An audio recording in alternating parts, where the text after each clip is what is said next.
Hello and welcome back to America's Forum here on Newsmax TV. We're joined again by political analyst Dick Morris, a former advisor to President Clinton. Great to have you back with us, Dick. I know a story you've been following very closely is the massive purchases being made by the Department of Homeland Security, buying hundreds of thousands of rounds of what you call snipo ammunition. More information here. The DHS officials say they're buying these bullets in bulk to save money. The federal agency will pay around $1.20 for each round when a lower grain bullet could be acquired for around a quarter of the same price. DHS has faced questions over the last couple of years as to the purchases of its mass amounts of ammo, which have totaled more than 2 billion bullets, not 100,000, 2 billion bullets, with some fearing that the federal agency is gearing up for civil unrest. Dick, what's really going on here? Well, the charitable first they bought 146,000 rounds of hollow point bullets just now. And the 2 billion total. 2 billion total. And hollow point bullets, as you said, cost 3 or 4 times what other bullets cost.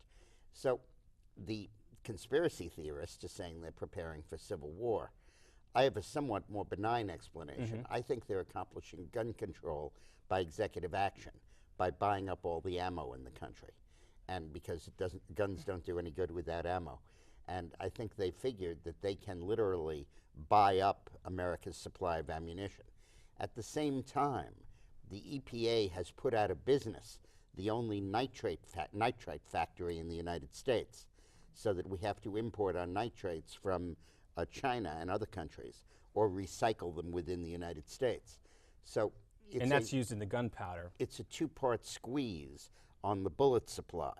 And I think Obama is trying to achieve by executive action the gun control Congress wouldn't pass. Now, correct me if I'm wrong. I think I'm recalling there's also been some crackdowns about lead as well that's used in ammunition. I meant lead. I didn't mean nitrites. I meant lead. Yeah, so that, lead, of course, is important. Yeah. When you go to buy we now manufacture no bullet lead in the United States. We either recycle it or we buy it from China and other countries. And some of the theories you hear about at the shooting range, if anybody who shoots, you buy one set of ammunition for the range, another set for that actually might be used. The point being, though, you're not going to buy 100,000 rounds of ammunition for target practice. Exactly. It's too expensive, and it's inappropriate for it. But I don't hear much at the range because you have those earphones on. Well, you have to get some of the ones so you can hear people talking. I'll let you borrow mine one time. Okay. Let's move on also. I want to talk about former New Orleans Mayor Ray Nagin. We can officially now say he is a crook. Certainly not the first New Orleans politician to face jail time. But you could just kind of tell during Hurricane Katrina when Nagin would speak there was something maybe not right about him. Does this in some way vindicate President Bush in the response to Katrina? Because as anyone who knows, when you have these situations, it's a coordinated effort between local and federal officials, and Bush said he didn't get the support from the state and local officials. Well, but particularly because the feds were reluctant to just turn the money over to the state and local officials because they knew that this was a black hole. And they understood how corrupt Nagin was, and they understood that unless they controlled it, they would come back and bite them for whatever he did with the money. So I think this, to a certain extent, retroactively dusts off the grave of the Bush administration and puts some flowers on it. We were just showing an interview from Ray Nagin back in 2011 on the Today Show. Just to kind of recap what happened here, to follow up on what Dick said, he was convicted of 20 of 21 accounts. The jury found him guilty of conspiracy, bribery, wire fraud, money laundering, filing false tax returns. The only not guilty verdict was an alleged $10,000 bribe from a city contractor named Rodney Williams back in June of 2009. But as far as that clip, Reagan has been convicted of this. He is guilty of doing that. Still, though, he was blaming the Bush administration as late as 2011. Here is that clip from the Today Show.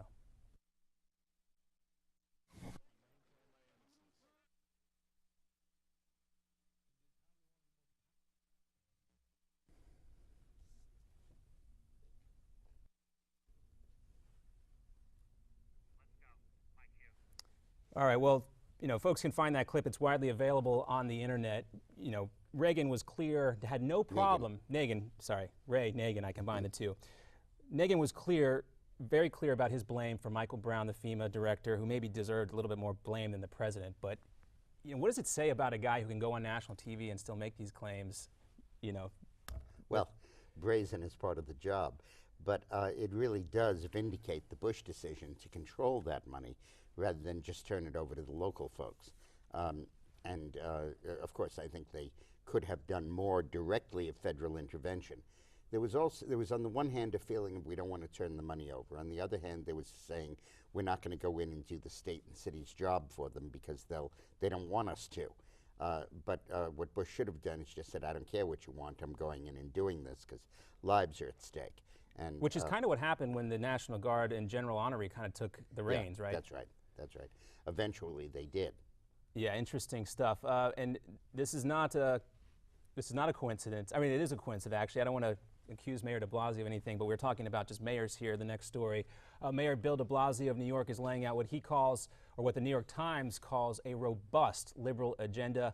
And it's not just the New York Times. In his first State of the City address, Mr. de Blasio said that New York would become the largest municipality to offer identification cards to residents regardless of their legal status, making it easier for undocumented immigrants to open bank accounts, lease apartments, or borrow library books. De Blasio said gridlock in Washington, D.C., or Albany for that matter, was no excuse for New Yorkers to ignore their mission. Couple of things to talk about specifically. There's going to be lines outside of the public library of all of these illegal immigrants waiting to borrow books. They'll be walked around for blocks. Well, we'll see about that.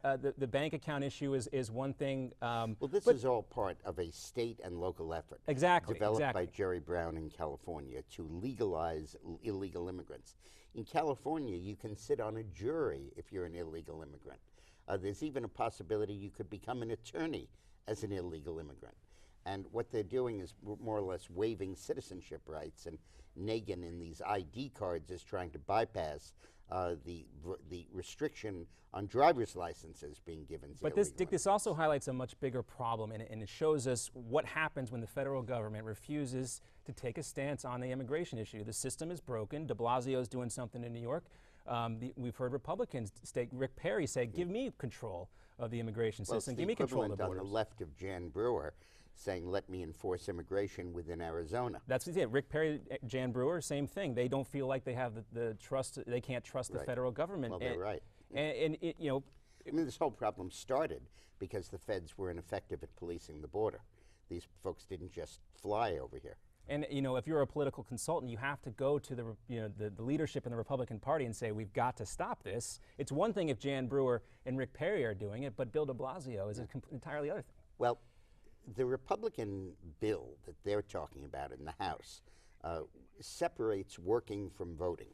I mean, none of these illegal immigrants cross the border in order to vote.